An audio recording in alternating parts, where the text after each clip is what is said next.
जैसे जैसे चुनाव प्रचार आगे बढ़ रहा है, वैसे वैसे मुकाबला भी कड़ा होता जा रहा है। आपको बता दें कि तीसरी बार चुनावी मैदान में उतरे पवन खरखौदा ने भी चुनावी समीकरण बदलने के लिए कमर कस ली है।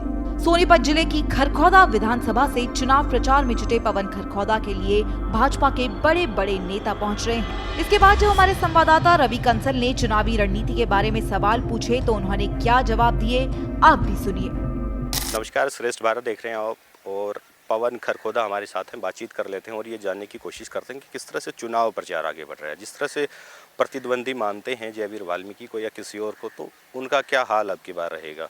3 उम्मीदवार खरखौदा विधानसभा से मुख्य रूप से गिने जाते हैं, जिनमें पवन खरखौदा, जयवीर वाल्मीकि और एक प्रीतम खोखर का नाम शामिल हो गया। अब देखना ये होगा कि इन तीनों में से बाजी किसके हाथ आती है। पवन जी, क्या कहेंगे, चुनाव प्रचार किस तरह से चल रहा है? देखिए, चुनाव प्रचार बहुत अच्छा चल रहा है और 36 बिरादरी के लोगों का, बड़े बुजुर्गों का, नौजवान साथियों का, मातृशक्ति का भरपूर आशीर्वाद और प्यार मिल रहा है।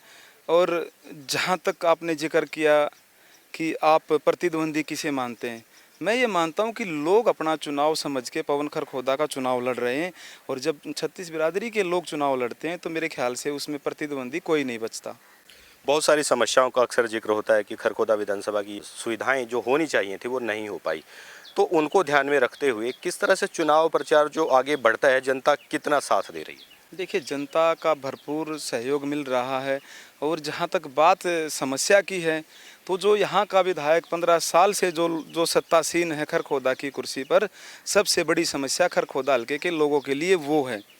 चाहे हमारे किसी भी समाज की बात कर लें, चाहे हमारे दैया खाप की, चाहे हमारे सरवा खाप की, चाहे राणा खाप की, चाहे गहलावत खाप की, चाहे हमारे अन्य और ब्राह्मण समाज की, चाहे BC की, SC की, OBC की या अन्य और किसी समाज की, सब में आक्रोश है कि अब की बार हम बदलाव चाहते हैं कि हम ये करके दिखाएं कि जब खरखौदा हल्के के लोगों ने खुद अपना चुनाव लड़ा तो सारी पार्टियों से ऊपर उठकर अपने भाई, अपने बेटे को आशीर्वाद देने का काम किया।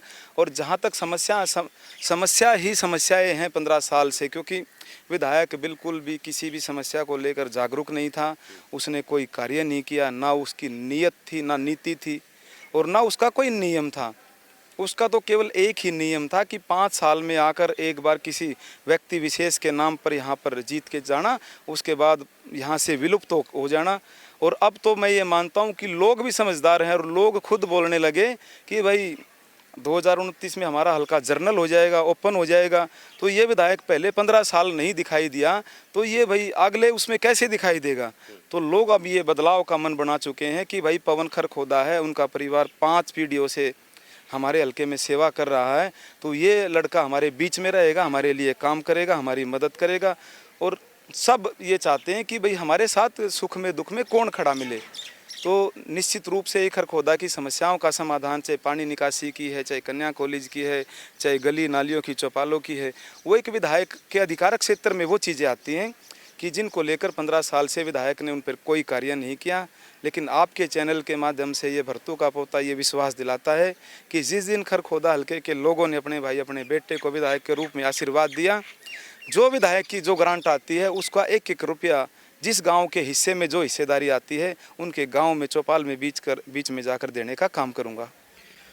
ग्रांट की आपने बात की, और जो जयवीर वाल्मीकि विधायक थे, उनके हिस्से जो ग्रांट आई विकास कार्यों को करवाने के लिए, उन्होंने उसको वापस भेज दिया। इसका क्या रीज़न मानते हैं? देखिए, जिस व्यक्ति को बिना कुछ किए किसी विधानसभा क्षेत्र से उसको आशीर्वाद मिल जाता, और हमारे हल्के के से तो उसको 3 बार आशीर्वाद मिला, तो वो हमारे हल्के को ये मानता है कि ये भाई आप जब चुनाव में जाओगे तो आपके साथ ही हो जाएंगे। हमारा हल्का जागरूक है, समझदार है। और अब हल्के के लोग खुद ये कह रहे हैं कि उस व्यक्ति को जो सरकार ने जो ग्रांट मुहैया करवाई थी, उस व्यक्ति ने वो भी लगाने का काम नहीं किया। उसने केवल 3-4 एजेंट अपने पकड़े हुए थे, उन एजेंटों के थ्रू अपना उसका कमीशन लेके केवल 2-3 जगह पे उसने वो कार्य किए, केवल व्यक्ति विशेष के लिए वो कार्य किए, गांव के लिए, भलाई के लिए उसने कोई कार्य नहीं किए। कांग्रेस की कद्दावर नेता कुमारी शैलजा का एक तरह से विरोध तो नहीं कहेंगे इसको, लेकिन बेइज्जती जो हो रही है लगातार कांग्रेस पार्टी में, तो कयास ये लगाया जा रहा था कि भाजपा में आ जाएंगे, तो क्या ये संभव है? देखिए, वो तो हाईकमान का फैसला है कि वो, क्योंकि वो हमारे से ऊपर की बातें हैं, सेंटर की बातें हैं। और जहाँ तक बात कद्दावर नेता कुमारी शैलजा जी बिल्कुल हैं, और उनका कद घटाने का काम 2 व्यक्तियों ने किया है, उसको पूरा हरियाणा जानता है। और कुमारी शैलजा के साथ जो अन्याय हुआ है कांग्रेस पार्टी के लोगों ने किया है, और उससे एक हमारी बहन कुमारी शैलजा ही आहत नहीं है, पूरा समाज आक्रोशित है। और लोगों ने मन बना लिया है कि अब की बार एक एक वोट भारतीय जनता पार्टी को समर्पित करेंगे और कांग्रेस को हराने का काम करेंगे।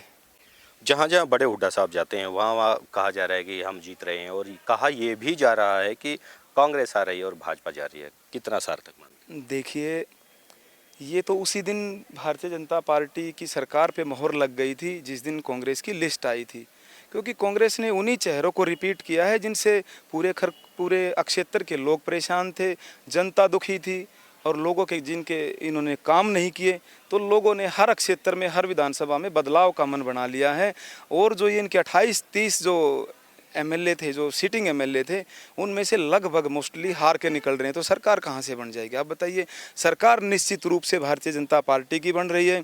आप तो मीडिया हो, चौथा स्तंभ हो, आप छत्तीस बिरादरी के लोगों में जाते हैं, सर्वे करते हैं।